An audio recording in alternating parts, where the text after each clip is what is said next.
Village de pêcheurs et d'agriculteurs, Djembereng se distingue par ses fromagers géants, ses dunes et ses palmeraies. Situé en Basse-Casamance, ce village côtier souffre des effets de l'érosion côtière, accentuée par l'avancée de la mer.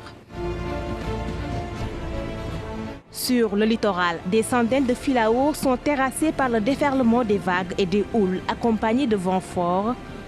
Nous sommes en présence d'un cimetière d'arbres, on pourrait dire. Situation catastrophique, difficile à qualifier. Ce que j'ai qualifié de cimetière d'arbres à l'échelle humaine, on parlerait d'holocauste ou bien de génocide. Sous l'emprise des vagues de la mer, la plage et le couvert végétal fixant le sable dunaire du littoral de cette commune ont progressivement disparu sous les eaux qui ont fini d'envahir les parcelles rizicoles et les terres cultivables. Nos rizières sont sous les eaux. On ne peut plus cultiver correctement. La mer a pris nos terres cultivables.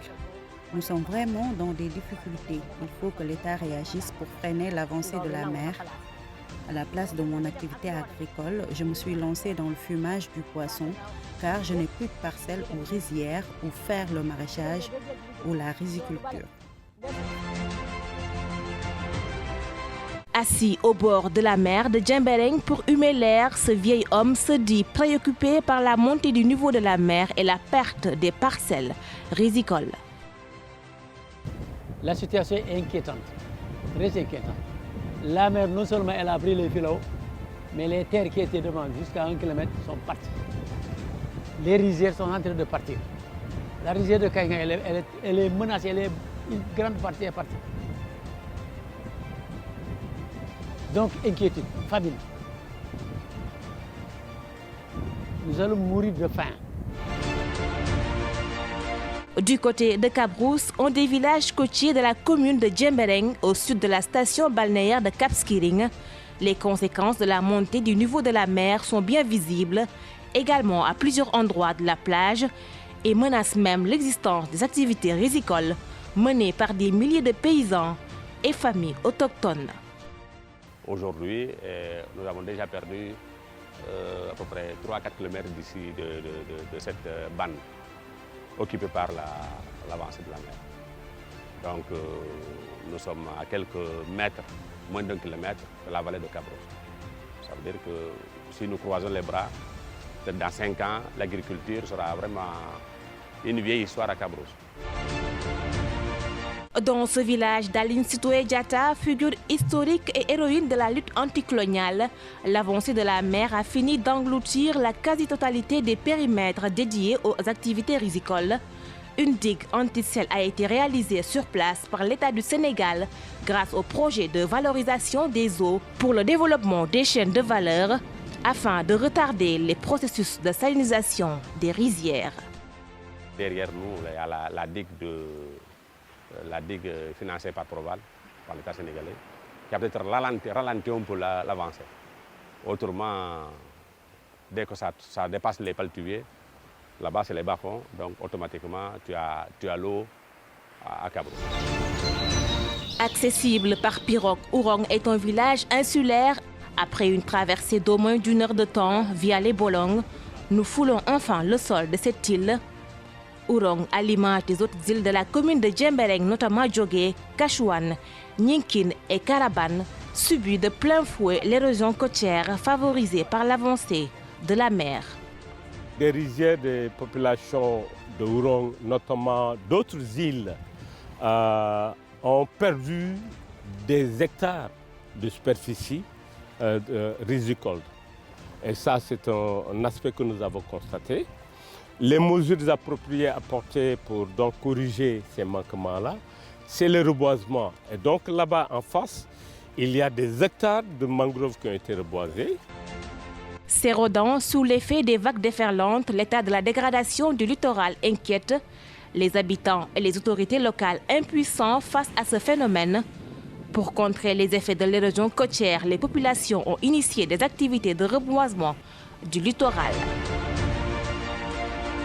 Les épis maltais sont des méthodes douces expérimentées également à Djogé où la mer a fini d'occuper toute la plage.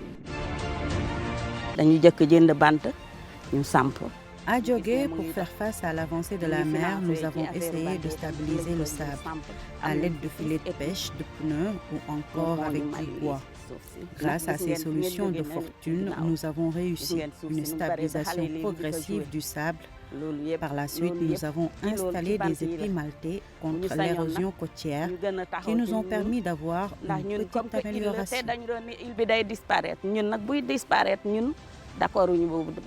Depuis la période coloniale, on avait implanté un phare du côté de Djogé qui était à 100 mètres de l'eau. Mais quand vous y allez maintenant, vous êtes au-delà du phare à 200 mètres environ. Connaissant le poumon économique de Djogé en termes de pêche artisanale et de la riziculture traditionnelle, ça pose problème. Les facteurs de vulnérabilité du littoral sud seraient liés à la baisse de la pluviométrie associée au relèvement des températures du globe. La principale cause, c'est le changement climatique.